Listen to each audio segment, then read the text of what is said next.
yeah, this is kind of the first time I'm recording a podcast where it's like late at night after like a long night. We've been talking a lot. Yeah. So it'll be probably a different vibe than some of the other podcasts, but I don't know. This is like a good time to do a podcast, it feels like, you know? Yeah. Like those late hours can sometimes be kind of special hours, you know? Yeah, up until 4. Yeah, is that that's the dividing line? Or maybe 3 till 4. Maybe from 4 you start to... There's definitely a point where it starts to, diminishing marginal returns. Yeah. And then it picks up again. After sleep maybe, or well, depends. I actually think there's a general pattern to life in a lot of these things. It's like with relationships, with long walks, with chess games, with all kinds of things, right?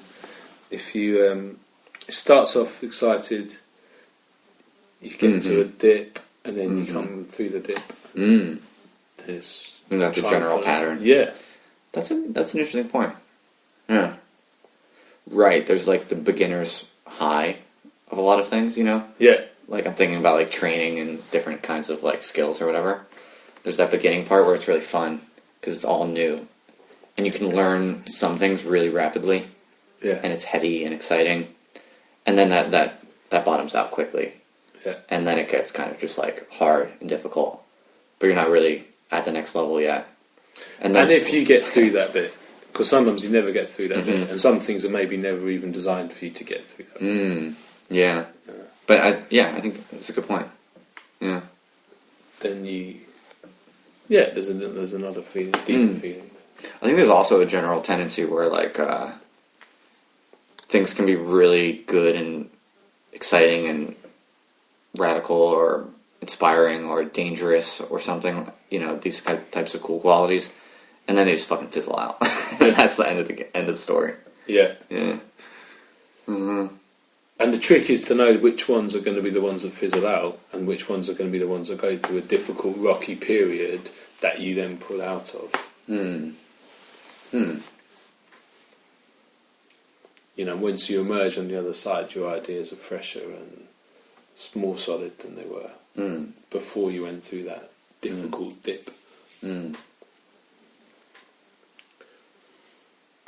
Definitely. But I was interested in what you're saying about the automated stuff. Because I feel like a bit of a traitor sometimes on that. I don't know if I really want a fully automated world. Oh, right, okay. Yeah, okay, so go on. So why not? Or what do you want? Yeah, I mean, I guess it's quite a classic question of like who owns the automation? How is it made? Right? And on some level, I'm quite prepared to go backwards in technology for advancement in humanity. Okay. Which is not to say I'm putting myself in some sort of back to the land, you know, reactionary position. Sure. But like you take, I think of it like football, right? If you have, since the Premiership came along, there's been a huge injection of money into football. Okay. Right. So football's now got to a point which is like a super elite sport where the players are just incredibly costly commodities, more than works of art, you know. And they're trained up from the age of 11 or earlier, you know, in their academies to be like ultimately the best, right? And obviously natural talent is still a thing that can't be trained, and everyone will say that. But the quality in which they've improved by has made football better. It's faster, it's slicker, it's, you know, technically better. But I don't think it's worth the money. You think the quality improvement in the game and the players' skills has been relatively small relative to the investment all the shit that's been lost? Yeah. But also relative to the investment. Oh, and just the money investment, right? Yeah. Okay. But investment of money, infrastructure. Right. So even if I'm not going to pass a value judgment on it, right, and I'm just going to look at it in terms of... Like they invested mad money in relatively small gains of skill and... Yeah. Okay, that's interesting. Whereas I reckon if we have football teams built out of people who were just into that shit, right? You know, they weren't really professionally trained. They didn't have like a masseur and a dietitian and a psychologist. And right. Yeah. You think they would be like not as good, but not that much worse. And the quality of the football, like the fun of watching it. Yeah. The fun of watching it wouldn't be diminished. That's a good point. I think I buy that. Like I think the fun of watching it could be undiminished. But it's interesting how different sports are affected by this differently. Like if you look at for instance extreme action sports, you know, sort of like things ranging from, you know, skateboarding and BMX biking to like, I don't know, like canoeing, like kayaking and shit, like extreme, like all this whole world of extreme sports. And would you include like UFC and stuff?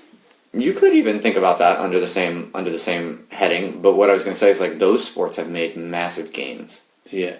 Like in the previous years, in part due to a massive influx of money and investment.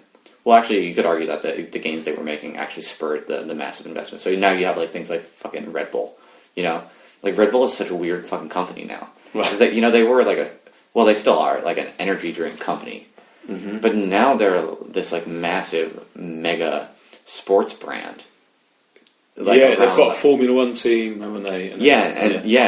But they sponsor extreme sports events like crazy. They throw money at all different types of extreme sports players and like the best in the world. Like they basically invest in like the frontiers of extreme sports. And I think that's what's interesting. Sorry. Go on. Yeah. That's what's interesting about the change in the capitalist class.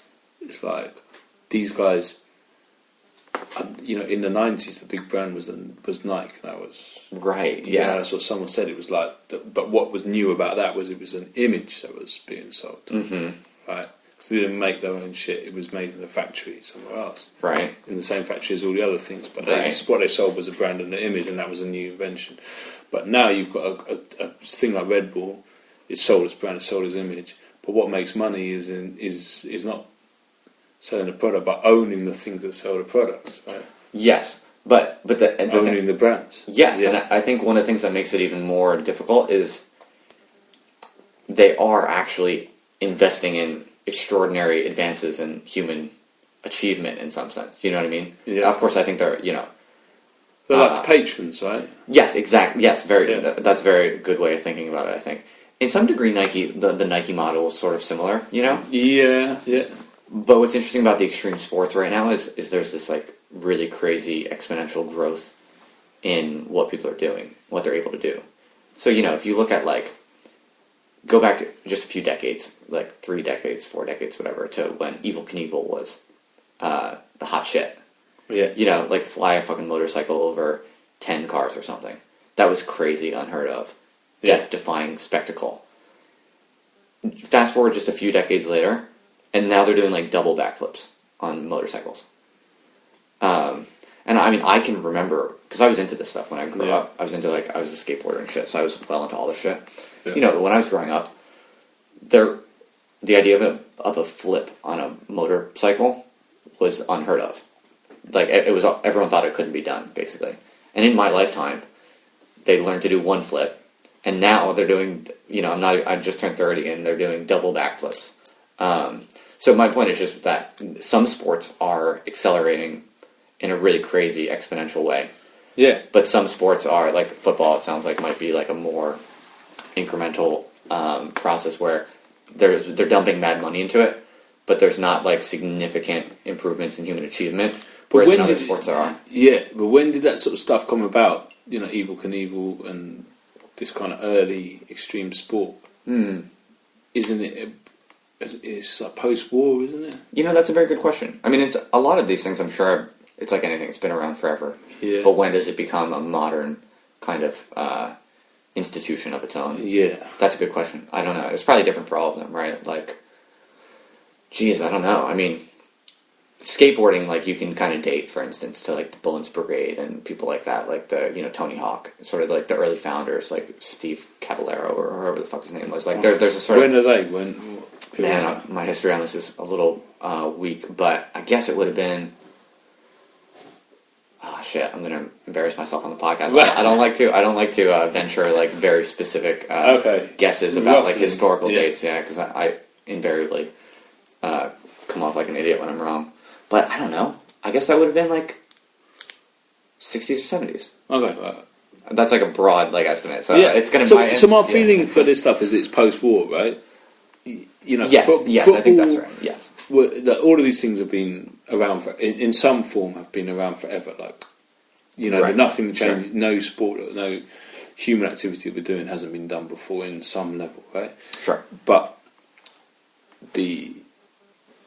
football and a lot of the other big team sports were codified in the 19th century, 1850s. The big team sports. Yeah, that's a good question. I think. Yeah, I guess late 19th century, early 20th century.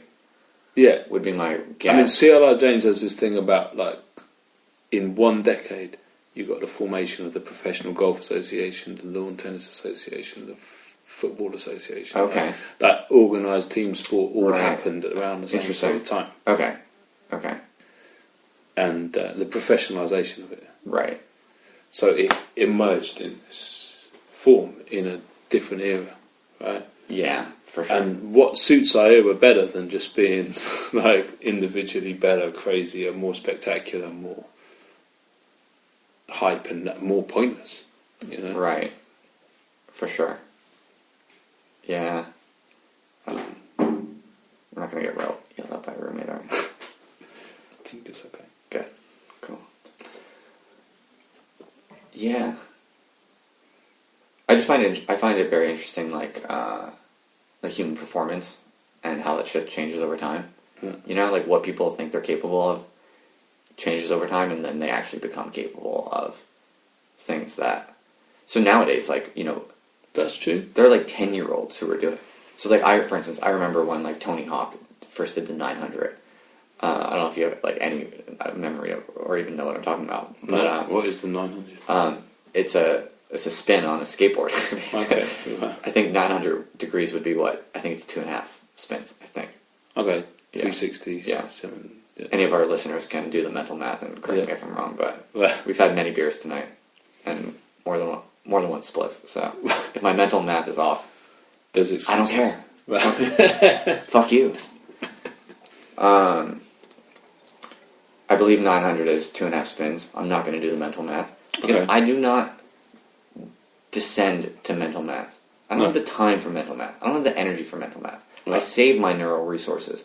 As a principle, I don't do mental math. I burn too many brain muscles, and I'd rather most mental math problems, you don't need to know the answer, and I often just decide not to do the mental math. It hurts my brain. Anyway, what were we talking about? Oh, right. Tony Hawk 900. I agree and disagree with I believe it's 2.5 spins. I'm not going to double check the mental math. But you remember when you first yes. heard about that? It was a groundbreaking world historical moment. Because no one had ever done it before, and no one knew if you could do that many spins. And so it was massive breakthrough in the world of extreme sports or whatever. Nowadays, 10-year-olds do, you know? No, seriously, it's yeah. It was the 4-minute mile, right? Right, all that kind of shit. It's I just think I find 100 meters. I find it very fascinating. Just once it's been done, it can be done again. Right, but the question is, are there objective limits? You know, are there objective limits that will be brushed up against, or is it constantly stretching outward? I think in all areas of life there are objective limits, but they're very, very few. Right, it's the speed of sound or something. Yeah. Maybe. In linguistics, they have this idea that all languages are the same. But I'll start again. Sure, there's this idea of a universal grammar, shit like that. But even without the universal grammar, which hasn't been totally accepted, right? Okay, sure. That all languages follow are more similar than they should be if they randomly evolved. Mm-hmm. Right? Okay, right. If everyone on the planet people just randomly came up with language, right? Yeah. So, people suggest different theories for that. One was the universal grammar theory, that we just see the world in a certain way. Okay. So that bottle must be on the table because that's just a fact that we see in the world, an unavoidable thing, shape of our mind, or it could have been because we all came from the same place in East Africa So all languages just pass down from each other and all have a common root. Or even a spontaneous evolution explanation. That just things in different places come up with the same things. But within that, they have this theory of like principles and parameters. So all languages follow certain principles. And the principles are very, very few. Like, they've got all languages have words. Or, I don't know, they're quite basic. Right. And then parameters. Like, if this is true, then that will be true. Okay. If these conditions are happening, then some other conditions will happen. Okay. I think every single language in the world ever has a slang word for fucking that is funny and inappropriate. That's a principle. In any context. Yeah. I would not wager. I bet that's true. Yeah. And things like piss and shit. Like, I bet there's a slang word that's like kind of uncouth, but has like different uses in almost all languages. Mind you, I don't know shit about the history of languages or linguistics. I'm talking out of my ass here. But that's a hypothesis I would make. Yeah. It's probably wrong. But maybe it's a hypothesis and all that shit. Yeah.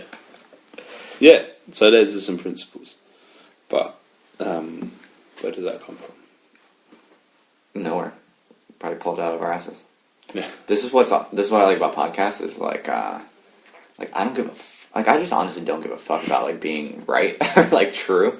I don't know. Like, there's so many things I don't know. And I think this is something that's really oppressive for academics because people whose job is associated with like knowing, Yeah. It's actually, it can be really oppressive because the honest fact is like most people don't know shit, right? Like even really educated people, like people who have PhDs and shit. Yeah, they know a fair bit about like one specific set of things, but the reality is like even highly educated people mostly don't know shit about shit. What they've done is they've learned how little everybody knew, which is the people who knew the least would be able to tell them from the start. Right. But it becomes this like straitjacket, I think, for a lot of people, like especially academics, because they're treated as if they know things. And then, so they're like afraid to talk about anything they don't know about. Yeah, which is a different kind of oppression. So the oppression of just feeling like your opinion doesn't matter and people don't. Right. You wouldn't know because you're not educated. Yeah. Yeah, but exactly. At some level, people who have just like a general common sense understanding of the world get the fact that people, you don't really know. Like, reality is complex, truth is difficult. I see what I see and you see what you see. And somewhere between us there is some reality, but we're fucked if we know what that is. Right? Definitely. Yeah. And the more you study it, the more you just realise that we don't know. Also, like, I think people don't realise that the human intellect is like a really feeble machine. Like, it really is. Like, it's not... And it didn't evolve to do very sophisticated things, Like, our brain mostly evolved to make us fucking, like, run from the saber-toothed tiger when it's attacking, like, to be able to sense those things quickly, So, in our, like, modern world where everything is, like, safe and soft and, like, we're relatively, most, like, physical threats have been kind of, like, for many people at least, like, relatively in history. Yeah. Most physical threats have been, like, neutralized. This crazy fucking machinery we have in our heads is actually like a really kind of like overpowered device with like relatively blunt purposes that we try to use for like these like things that we imagine to be really enlightened and impressive and but it's not, it's not. It just isn't made for that. It never was made for that. But we try to do all these things that we think are like big and beautiful and impressive. Yeah. But guess what, people?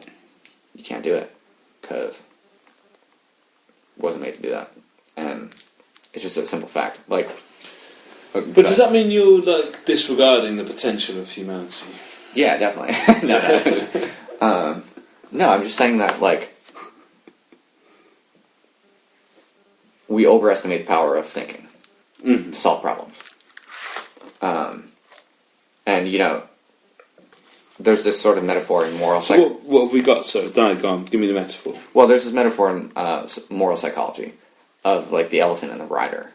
And this has been a debate throughout like political philosophy and the history of ideas and shit. Okay. That what dominates the other, passions or reason. You know, like which one is in the pilot seat and which one follows on the other. Okay, The passions, the appetites, or is it reason? And you know, different people have argued different things at different times. Okay, which one's the elephant? Well, in reality, I think the research is increasingly showing that the elephant is the passions, the emotions, the non, verbal parts of us that we consider the baser parts of us. The intellect, like the calm thinking, systematic reasoning machinery that we have in our minds, that's just like a very, very small rider on the back of this massive elephant. The massive elephant being like deeply ingrained emotions and attitudes, and instincts and things of this nature. You see what I'm saying?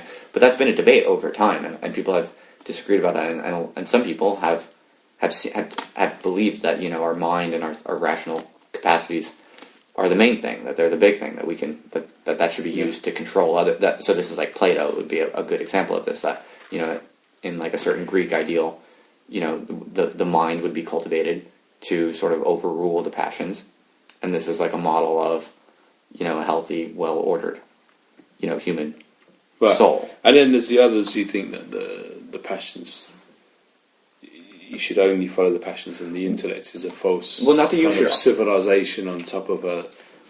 I mean, some people have thought that, but it's not so much that you should follow the passions, but in the objective reality of what I'm just talking about the extremes, the extreme views on these things, because there's some, and they tend to be,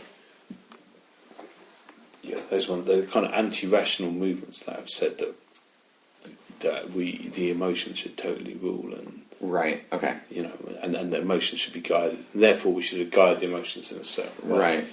Tended towards totalitarianism in some levels, mm-hmm. But there must be another way of looking at it that doesn't see it one or the other, right? For sure, yeah. The question of like which should rule is an interesting question. Yeah, I think a separate question, which I'm also interested in, and just me personally, perhaps more interested in at the moment, is like which one does rule. Mm-hmm. Like the reality of the human machine. Yeah, but does it have to be an answer to that question? Does there have to be one or the other, or is there like different ones at different times, or possibly? Possibly. I don't think there needs to be like a firm and absolute answer, but I do actually think that it's really important that we correctly understand like what we are as creatures. I think we need to learn and really understand and respect. Just like the reality of our proportions.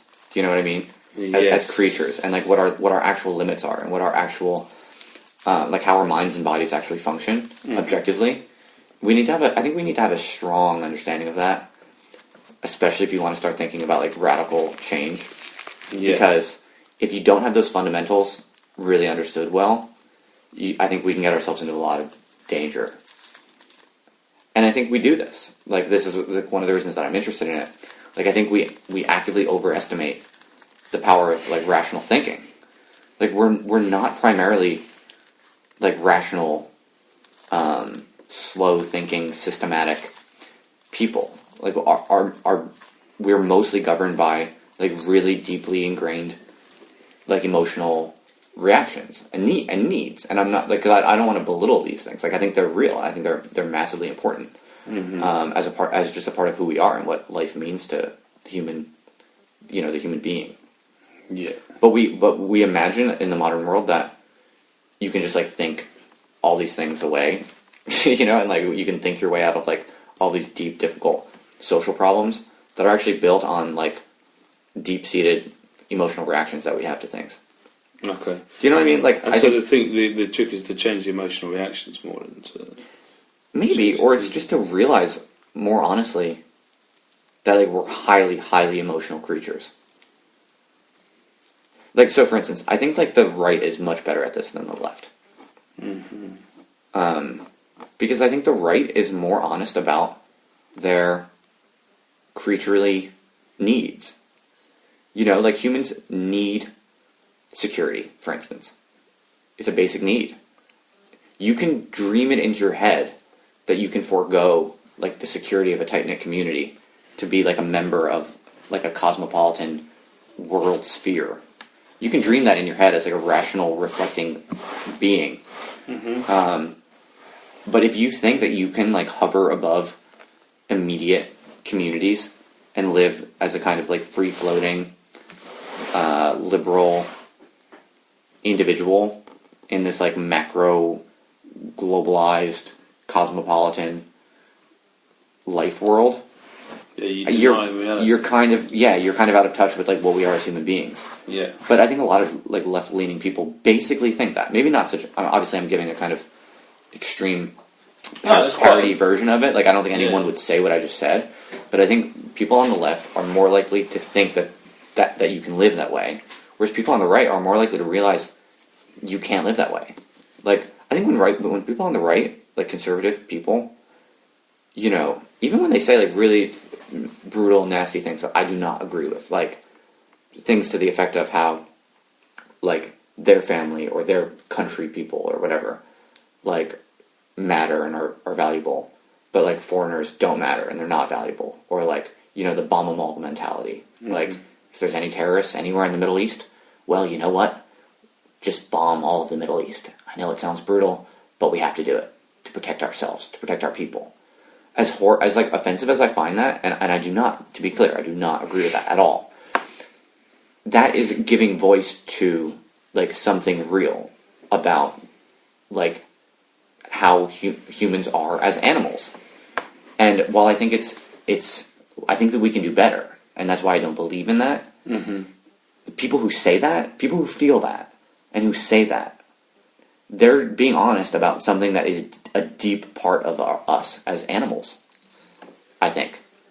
And to act as if like they're crazy for thinking that is just being dishonest. And to act as if you can simply, because you find that kind of horrifying and offensive, that you can just sort of dismiss it as like wrong, and therefore like think that you can launch yourself into this world where such feelings and needs are no longer a part of you.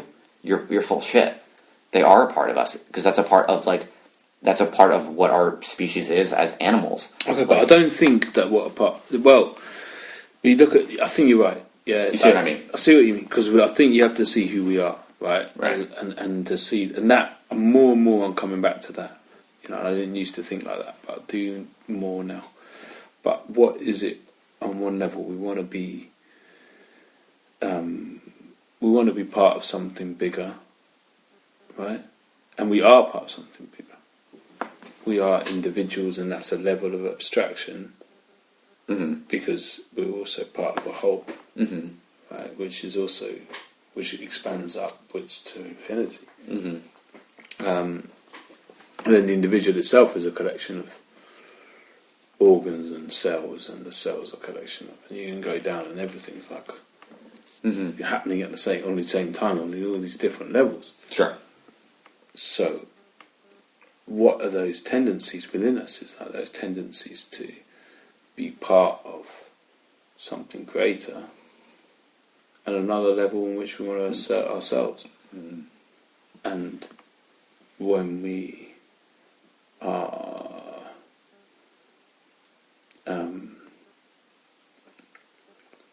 seeing, you know, when we are violent and when we stand our ground and say who we are, we're asserting ourselves, right? But yeah, when sometimes we feel like we belong to a bigger group, and in the interest of that bigger group, we will, just like bees or ants or dogs or whatever, cows will do what is necessary for the bigger group. But but what we have the capability of is deciding what is the bigger group. Right. You know? Yeah, definitely. We don't have to see the tribe like, right. You know, I have to mash up that lot because they're the enemy to me. You know? Yes. I think that's very well put, and I agree with that. I think the problem comes in at the fact that the capacity that we use to abstract to like the larger group, for instance, like, you know, one world of like universal equality, and peace and freedom and justice, where like everyone's life is equally valuable, even people we don't know halfway across the globe. That abstract reasoning, which is good and true, and I believe in it, the problem is to get to that attitude towards life requires that one, first of all, have like extremely unique material conditions. In other words, you have to have most of your like basic security survival needs met to even be able to think about that kind of like abstract, like higher level community. Do you know what I mean? But also, we need to realize that we're using like a tiny part of our brain and our like basic machinery that is only a very, very small part of us. And like I said, it's like the rider on the elephant. It's not the elephant itself. And so I think it's a beautiful thing that we can use the rider on the elephant to try to steer, you know, like these like massive beasts inside of us. Do you know what I mean? But we do this thing where we want to act like it's normal and obvious. And if you can't see the world that way also, there's something wrong with you. Do you know what I mean? Whereas actually, there's something almost wrong with us that we're able to access these like high-level, ideal, abstract kind of values and goals. Do you see what I'm saying? Yeah, so, like, and I do see what you're saying, but there are like the most Philistine kind of people who see themselves on a bigger level, and in their nationalism, in their race identification, right? It's not a big abstraction to feel yourself as part of something bigger than you, right? Okay. You feel yourself part of the superior white race, for example. Right? That's an abstraction, isn't it? Right, I see your point. Yeah. But it is a kind of like clinging to like the nearest and dearest, easiest one, right? Yeah, and it's seen as the most obvious one because of how it's presented through history and yes, you know, media and etc. And there's all this work done for it. Yeah. You know, like all this money invested and all this symbolism invested. There's like all of these like material structures that exist around you to make you believe in the abstraction of nationalism. Yeah. But for like cosmopolitanism, there isn't. You know, like those of us who believe that we're all in one world and we're all equally valuable and universal equality and freedom, there's no symbol, there's not like, you know, that's like in our brain. It's in our minds, almost purely, on some level. Do you know what I mean? But I'm saying that both of these things are in the minds, right? Yes, but nationalism has like a lot of objective, immediate reference because the state invests so much into it, right? Yeah. So my point, this says nothing about like the correctness of either. But my point is just that like one is way easier to rely on as like real and material in your immediate vicinity because it is. Because it's like falsely put there by the state, right? And it's just not. But what I wouldn't say about it, like, I wouldn't go so far as to be this sort of complete colourblind hippie. You know, it's like there are cultures. You know, human activity has developed differently in different places and has created different rituals and different whatever, like ways of seeing things, even a little bit. Sure. So yeah, wouldn't deny culture, but yeah, my feeling, just generally, is that if I have a tribe of people that I belong to, it's a pretty. Maybe there's a certain type of person, maybe that I could see. Sometimes I walk down the street and see in a certain face, like, yeah, well, you know, I think I'll get you. I think you want, like, yeah, you and I, we understand it. Okay. But that wouldn't be dependent on skin colour or age or gender or... Sure, right. What would it be based on? Something I couldn't even put my finger on. Right. You know? But just a certain way of being, a certain way of looking at things, a certain way of... But this is one of the, like, crucial... And I might be wrong most of the time, yeah. No, but this is one of the crucial, like, asymmetries between, like, right-wing folks and left-wing folks. Yeah. And it's like... right-wing people find it much easier to, like, gravitate tightly into this kind of, like, tribal structure, I think. Like, especially, like, smaller knit, more, local level types of tribal structures. And I think it actually serves as, like, a great political advantage. I don't think it's good or healthy. Yeah. But I think it serves like a power advantage. It's a really good organisational tactic. Yeah. Nothing else. Yeah, and I think like the family, like, you know, there's a lot of things there's a lot of critical things you can say about the family as like a fucked up structure. Yeah. But it's a damn good structure for like maintaining tight knit like survival networks. I mean, it is by definition basically the most successful like tight knit community survival structure. That's exactly how it evolved to be like a dominant unit. And I think that like the radical left kind of like rejection of family, I think it's fine, and I think it's good. Like I think people should be free to like break out of the family structure and create any kind of structure they want. Like I think that's a beautiful thing that I support everyone's right to do. But again, I think we underestimate how fucking hard that is for us as like limited animals who actually like really have for almost all of time really relied on that, you know? Like we think it's easy to like throw that out overboard, but it's not, is it? Yeah, I think it isn't. And I think, but what the family structure has done is replicated a fairly healthy functioning society, but it hasn't really created the healthy individual. So in traditional cultures, right, they tend to be more communal, more supportive, and more conformist. Right, and if you don't fit, if you don't fit into the certain way, there's lots of rituals and ways of understanding, yes, and people are supported and looked after. But if you don't fit into the certain prevalent kind of cultures, you will be. It's brutal. Yeah. Yeah. So,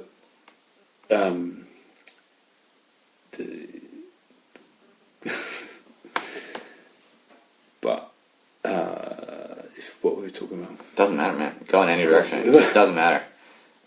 Again, one of the cool things about podcasts, like we're not on some fucking like television show where we have to make sense or go in any particular fucking order. We're just chilling. But we were talking about like family and how like left wing, like the left wing maneuver to kind of like reject family values and the conservative insistence on family values. Like it can't be replaced with nothing, right? Exactly. And I think there's a reality to it. But what I think is ironic about it is that the right is all about individuality, and they talk about the family to kind of create individualism. You know, it's about individualism, not individuality. And so they're like, the rights of the individual are best protected through their right to have a family, which is a very patriarchal fucking concept. For sure, anyway. yeah. And I think what we're saying on the left is like, actually the family, whatever that family might look like, and that family might look quite different. It might involve biological parents, it might also involve other adults and other peers and whatever. The family's big responsibility is to create the individual. Not the individual has a right to have a family, but the family should be. I mean, I think yes, that was like a very good defense or statement of like the ideal of what the alternative would be. But the reality is like people on the left just don't do family as well.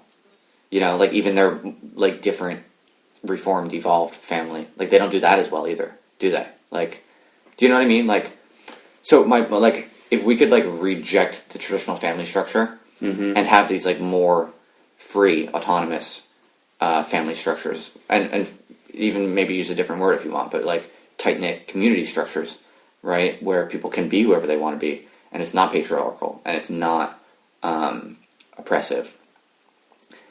If we could do that, hands down, I'm all for it. Throw away the old family. That's much better than like the old family, which is fucked up in so many ways. Yeah. But the reality is like we have these aspirations to do this, like to reject the family and have these like better collective structures.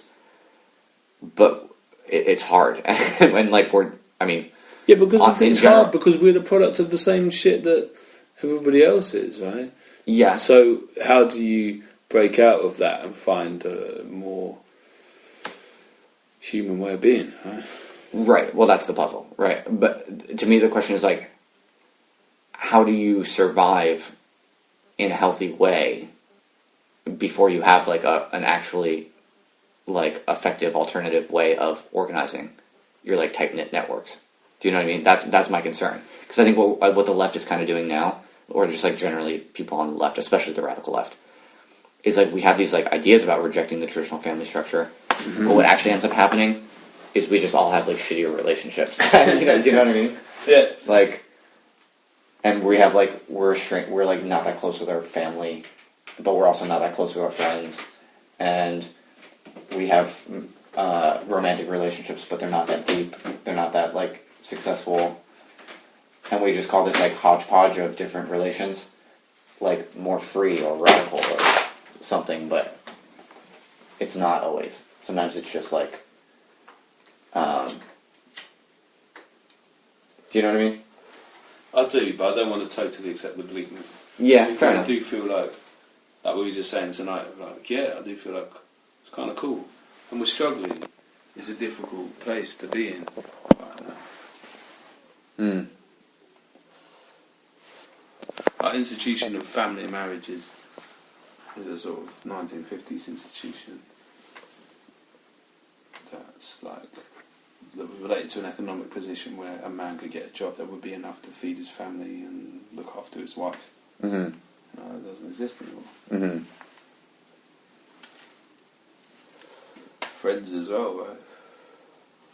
Friends were like your cousins and your friends and your work colleagues were all the same thing. Right. But also just like people have less friends than they used to. It's crazy. Like if you look at the data on this. Really? Yeah. Oh yeah. Like the number of actual close friends people have, has been on the decline for several decades, I believe. Oh, I mean, there's all this data on like social capital, and basically, like if you look at all the different dimensions of like quality of relationships, they've generally been on the decline since like the 50s. Okay. I mean, that's a generalization, but it's generally true.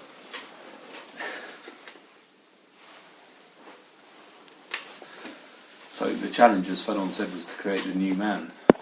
Nice. But presumably we should say a new person. Right.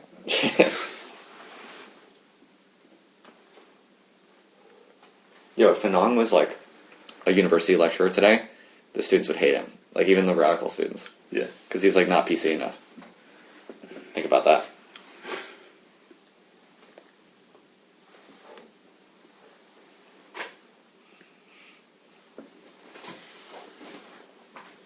Sorry, we're taking long breaks, dear listeners, for very dubious behaviors that we have to do outside, because we're respectful roommates.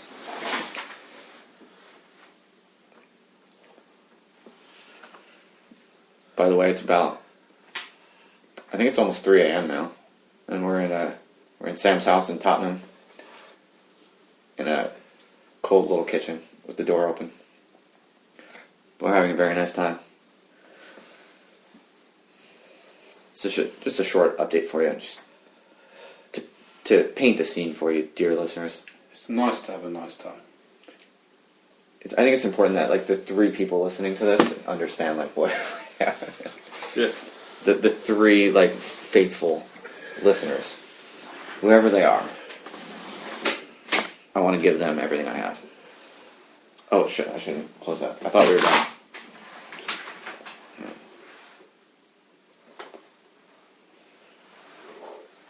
Sorry, people. Multitasking's hard. This is where I need to have like an intern, who like sits and like talks shit when I'm doing shit. Yeah. And like too distracted or whatever. But so yeah, what do you think of this moment? And this very moment is excellent. Yeah. I think the larger moment, like yesterday and tomorrow, that's shit. Yeah. But this moment, I'm quite enjoying myself. And you're quite into the idea of enjoying yourself as well.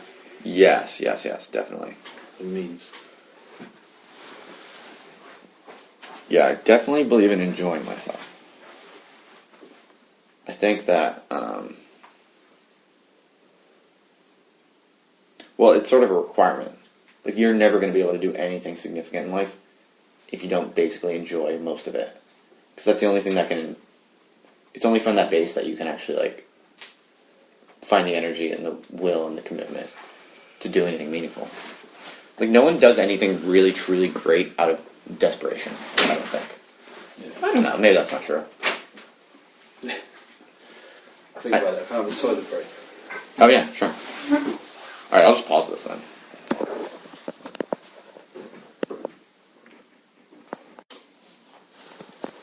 So yeah, what else? How you feeling? Yeah, pretty good. I mean, I think people can... It's quite funny, isn't it? What's that? People can just talk. Mm-hmm. And, I don't know. You never get much closer to getting it right. It's just... No. If you're lucky a little bit, like a tiny little bit. Yeah. A tiny little bit. But again, I think this goes back to like what we were talking about, how the mind is a relatively feeble sort of machinery on top of like a massive beast inside of us. Do you know what I mean? Because like when you have that attitude towards thinking and intellectual powers, suddenly you become way more realistic about like what you can actually do by thinking. Do you know what I mean? So like what you just said, like you can talk for hours about things, and somehow like it's fun and it's enriching, and it feels like you're like doing something valuable and important, and you're going down paths that seem promising and worth going down. But then at the end of it all, you really don't feel that much smarter than you started, or you didn't figure anything out really. You know what I mean? And you have this feeling of like, we didn't really figure anything out, But when you have a more realistic and modest attitude towards what like our intellectual powers are and what they're capable of, suddenly that doesn't feel so bad. Do you know what I mean? Yeah. Like, it feels more like, of course we didn't figure it out. Because we just have these like fucking balls of fat inside of our skull that aren't made for like figuring out all of these things. You know what I mean? Yeah. Like, they're never going to be able to do that. Yeah. And what we've actually been doing is just been enjoying ourselves. And we've been exploring ourselves, and like, we've been enjoying the moment. And we've been like, just like investigating like the cells of where we currently are and what we feel and the kinds of synapses we can fire off in our brain. But the deep part of it is for the elephant to enjoy what the rider is doing, and the rider to understand what the elephant is. Okay, that's interesting. I like that. So, yeah. Part of what can be made into a pleasure is just intellectualism can be made into a pleasure. Yes, I agree. And don't you feel like if you're doing it, if you're just being honest, like as long as you're being honest and you're talking with someone that you feel comfortable with, no matter what direction it goes down, at the end of it, you're gonna feel good. You know what I mean? Yeah. I think anyway. Like maybe you didn't like solve any particular puzzle, but you feel like, okay, somewhere in all of that, there was some cool shit. Yeah. And it was fun. And whatever, I don't really even remember, but if you're lucky, you record it, and you can go back to it later. But the point is, like, you went through something with that person. Yeah. And you feel like you did something real, and you shared that moment, and you extended that moment, and you deepened that moment just by, like, going down those different avenues. But you're not solving world problems. You're doing something different, which is just as important, but it's different. And I hope that is enough for the podcast listeners. I think so. And if it's not, then fuck them. If that's not enough for my podcast listeners, then I fire my podcast listeners. And they can go find a different podcast. There's so many different podcasts. Yeah. If they don't like this, check them out. Then they should not listen to it. Yeah. But yeah, I think you're right that this is probably a natural finishing moment. Seemed like a good conclusion. Yeah. Did you have fun? Yeah. It was fun, right? Yeah. Yeah, I enjoy it. And I would love to do it again sometime with you. Let's do it. Alright, cool. Let me turn this off then.